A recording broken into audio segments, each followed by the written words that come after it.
So you have your milestone.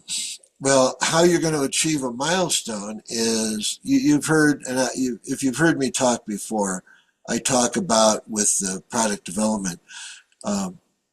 Failing to plan is planning to fail.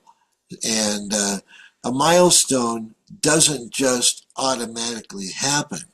You have long-term goals that are going to move you towards that milestone.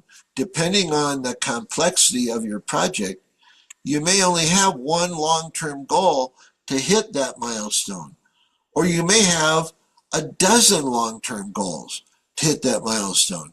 If you talk about the Manhattan Project in World War II, developing the nuclear bomb, they had many, many, many long-term goals for each milestone. And that one was a little bit unique in that nobody knew what the other people were doing, but that's okay. As long as they hit their milestone, there was a reason for that, and you guys can guess what that was. So anyway, long-term goals, and they are also SMART goals. And we're going to talk about what SMART is just to remind you guys, because I'm sure you've all heard it before. And if you're like me, you need constant reminders and refreshers. So we're going to set up a long-term goal to achieve milestone number 1. What about milestone number 2? Ignore it. It ain't there until you get to milestone number 1. Focus, focus, focus. So a long-term goal. Yeah, sometimes it's not required. Usually almost always you have a long-term goal. Sometimes if it's a simple enough project, you just you can go use an action plan to hit a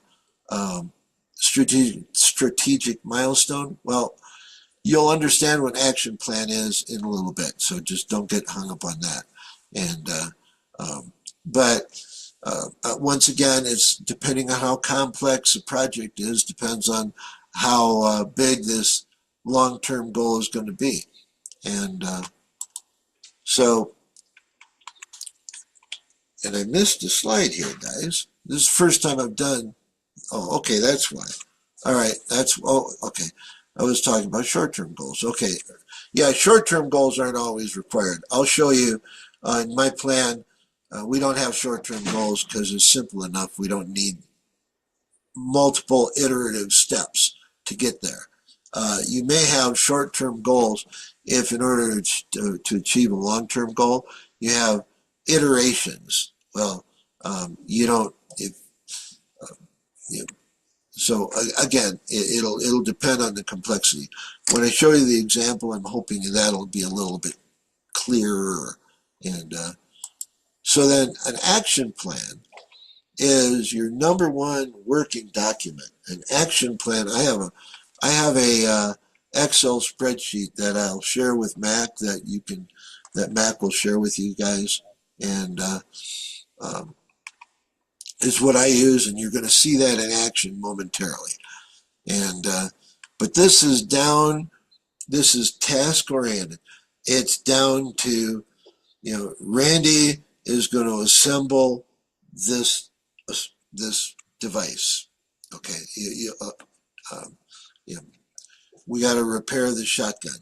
Okay, yeah, or we have to program a CNC machine for this part.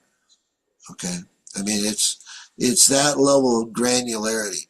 But this is where the SMART thing really gets down to the nitty gritty, in that you have who owns the process or this task, when is the task due, what is the deliverable for that task.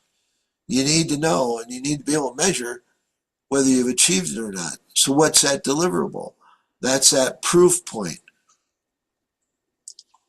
So that's your action plan, and that's where you're going to spend most of your time, is working on these action plans. In fact, I'll show you how bad it is.